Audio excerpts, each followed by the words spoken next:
Thomas Mathew, LIC insurance അഡ്വൈസറാണ്. ഞാൻ ഇന്ന് ഈ വീഡിയോയിൽ വന്നിരിക്കുന്നത് നിങ്ങൾ LIC പോളിസി നെഫ്റ്റ് രജിസ്റ്റർ ചെയ്തിട്ടുണ്ടോ എന്ന് LIC ഓഫീസിൽ വരുമ്പോൾ നിങ്ങൾ ചോദിക്കും.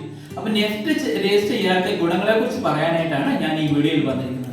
ഒന്ന്, നിങ്ങൾക്ക് 5 വർഷം കൂടുമ്പോഴോ 4 വർഷം കൂടുമ്പോഴോ LICയുടെ ബോണസ് സറൽ ബെനിഫിറ്റ് കിട്ടുന്നുണ്ടെങ്കിൽ നെഫ്റ്റ് രജിസ്റ്റർ ചെയ്തിട്ടുണ്ടെങ്കിൽ നിങ്ങൾക്ക് വേറെ പേപ്പേഴ്സ് ഒന്നും കൊടുക്കണ്ട, നേരെ ഇത് അക്കൗണ്ടിലേക്ക് നമുക്ക് എല്ലാ തവണകളും വന്നുകൊണ്ടിരിക്കും. പിന്നെ LIC പോളിസി തീരുന്ന സമയത്താണെങ്കിലും നെഫ്റ്റ് രജിസ്റ്റർ ചെയ്തിട്ടുണ്ടെങ്കിൽ പോളിസിയുടെ എമൗണ്ട് നമ്മുടെ ബാങ്ക് അക്കൗണ്ടിലേക്ക് നമുക്ക് വരും.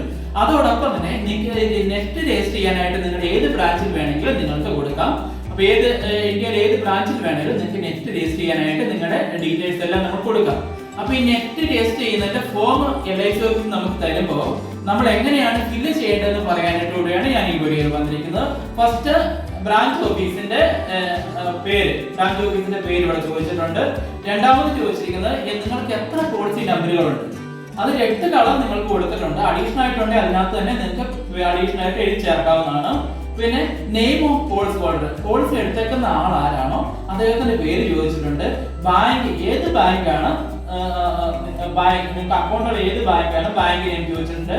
അതോടൊപ്പം തന്നെ അക്കൗണ്ട് ടൈപ്പ്, നിങ്ങൾക്ക് അക്കൗണ്ട് ഏത് ടൈപ്പാണ്, അക്കൗണ്ട് ഉള്ള സേവിംഗ് ആണോ ഏതാണ് ചോദിച്ചിട്ടുണ്ട്.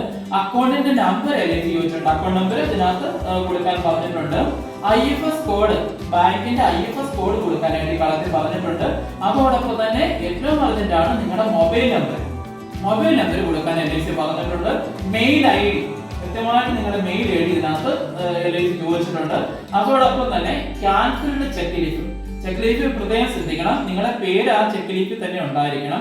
അതോടൊപ്പം തന്നെ ക്യാൻസൽഡ് ചെക്ക് ലീഫ് ഇല്ല എന്നുണ്ടെങ്കിൽ നിങ്ങൾ ബാങ്ക് പാസ്ബുക്കിന്റെ കോപ്പി കൊടുത്താൽ മതി.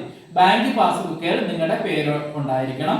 അതോടൊപ്പം തന്നെ ഡേറ്റും അതോടൊപ്പം പോളിസി ഹോൾഡറുടെ സിഗ്നേച്ചറോടെ കൊടുത്തു കഴിഞ്ഞാൽ നെഫ്റ്റ് ഫോം രജിസ്റ്റർ ചെയ്യുന്നത് സിമ്പിൾ ആയിട്ട് നടന്നു. അപ്പം ഇത്രയും പറഞ്ഞുകൊണ്ട് ഞാൻ എന്റെ വാക്ക് നിർത്തുന്നു. നന്ദി, നമസ്കാരം.